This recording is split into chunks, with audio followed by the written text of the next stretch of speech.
Di pertemuan kali ini kita akan belajar tentang bagaimana cara mencari nilai sinus dan nilai kosinus maupun nilai tangen ya, di mana ini nanti sangat berfungsi untuk mengerjakan soal-soal tentang vektor.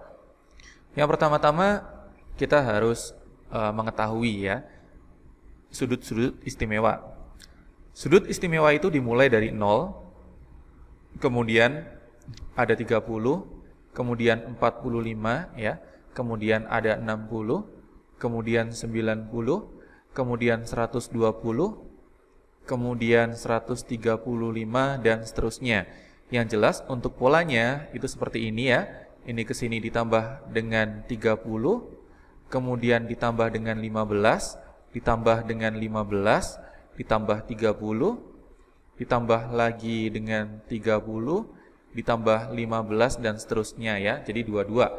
Ditambah 15-nya 2 kali, ditambah 30-nya 3 kali, ditambah 15 nanti 2 kali dan seterusnya. Jadi dari situ kita bisa menyimpulkan bahwa titik ini nilainya adalah 30, kemudian yang ini adalah 45 derajat, ini 60.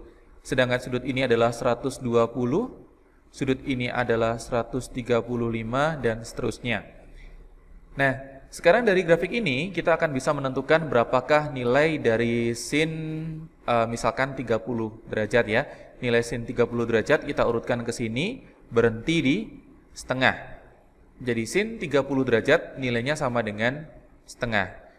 Ya, jadi nilai sin itu paling rendah adalah negatif 1, sedangkan yang paling tinggi nilainya adalah 1. Di antaranya ada setengah, setengah akar 2, setengah akar 3.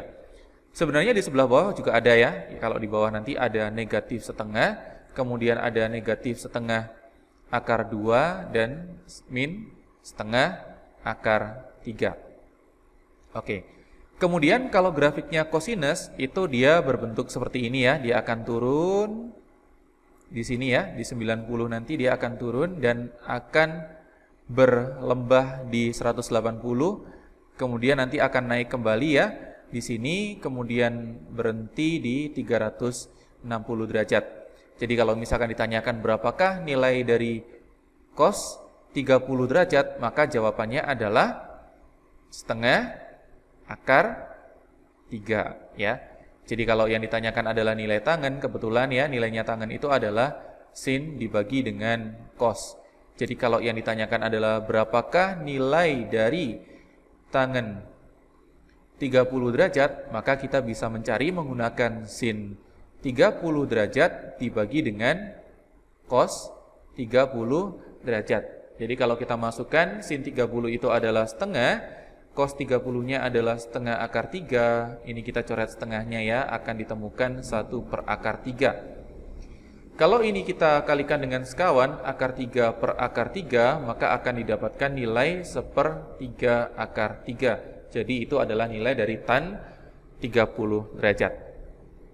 Kemudian ada satu lagi pasangan sudut istimewa yang tidak termasuk di grafik yang ada di atas, yaitu pasangan sudut pada segitiga siku-siku. Katakanlah ini adalah 53 derajat dan ini adalah 37 derajat, maka pasangan sudutnya adalah 3, 4, dan 5. Nah, dari sini kita bisa menentukan nilai sin itu dari sin demi ya, depan per miring. Kemudian ada kosami samping per miring. Kemudian ada tandesa ya, depan dibagi dengan samping.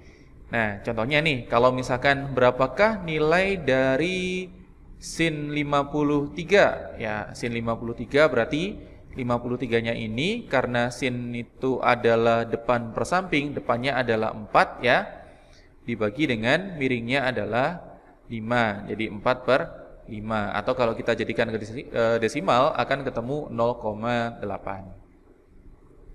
Kemudian nih, kalau ditanyakan berapakah nilai dari tan 37, ya tinggal tanda saya, 37-nya ada di sini, depannya adalah 3, sampingnya adalah 4, jadi jawabannya adalah 3 per 4, atau kalau kita jadikan desimal 0,75. Kira-kira seperti itu untuk menentukan sinus dan kosinus. Selanjutnya kita akan belajar tentang turunan ya. Kita hapus dulu papannya ya. Oke. Turunan memiliki formula umum ya. Jadi kalau ada misalkan ada bentuk umumnya AX pangkat N, maka kalau ini diturunkan maka akan menjadi A dikalikan dengan N X pangkat N-1 ya. Sedangkan simbolnya dari turunan sendiri itu adalah D per DX. Jadi bisa ditulis D dalam kurung ini ya, per DX. Apa itu D per DX? D per DX itu adalah perintah bahwa kalian harus menurunkan persamaan itu. Sekarang untuk contohnya, misalkan ada 2T pangkat 3. Ini kalau kita turunkan terhadap T ya. Jadi D dalam kurung 2T pangkat 3 per DT. Ya. Maka akan menjadi, kita kalikan dulu ya. Jadi 3 dikalikan dengan 2, maka akan menjadi 6T. Kemudian setelah dikalikan dengan koefisien yang ada di depannya, maka pangkatnya otomatis akan berkurang 1. Jadi akan menjadi 6T kuadrat ya. Contoh yang berikutnya, kalau misalkan ada 2 suku ya, ada 4T pangkat 2 ditambah dengan 4T misalkan ya. Kalau ini kita turunkan terhadap waktu per DT, maka hasilnya akan menjadi apa? Ini kita kalikan ya. 2 dikalikan dengan 4, setelah dikalikan pangkatnya berkurang 1. Ini pangkatnya ada 1, dikalikan, setelah dikalikan maka pangkatnya akan berkurang 1 ya. Jadi hasilnya akan menjadi 8T ditambah dengan 4T pangkat 0. Ingat-ingat bahwa semua yang berpangkat 0 itu bernilai 1. Jadi hasilnya adalah 8T ditambah dengan 4. Seperti itu ya. Oke.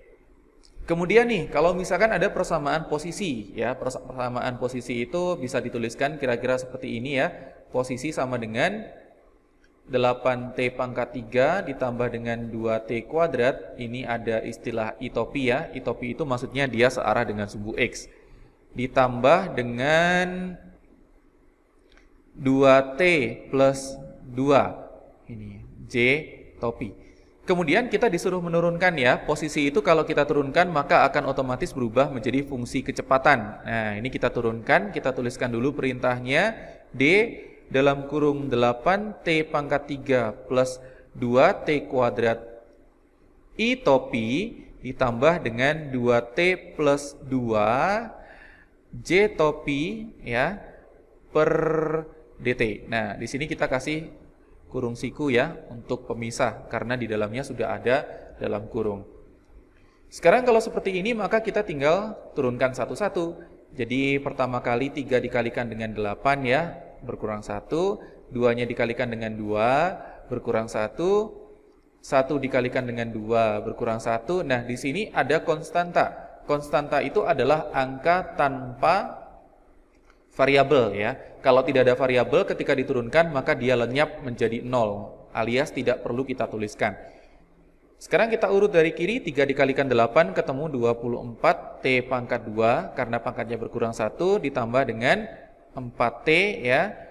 Kita kasih kurung kemudian tanda itopi. Jadi arahnya ketika diturunkan tidak akan berubah. Ditambah dengan 2 ya, 2 saja, 2-nya yang sebelah kanannya itu jadi 0. Ini kita kasih dengan J topi. Jadi semua yang ada di sini itu adalah hasil dari penurunan yang ada di atas tadi ya. Itu.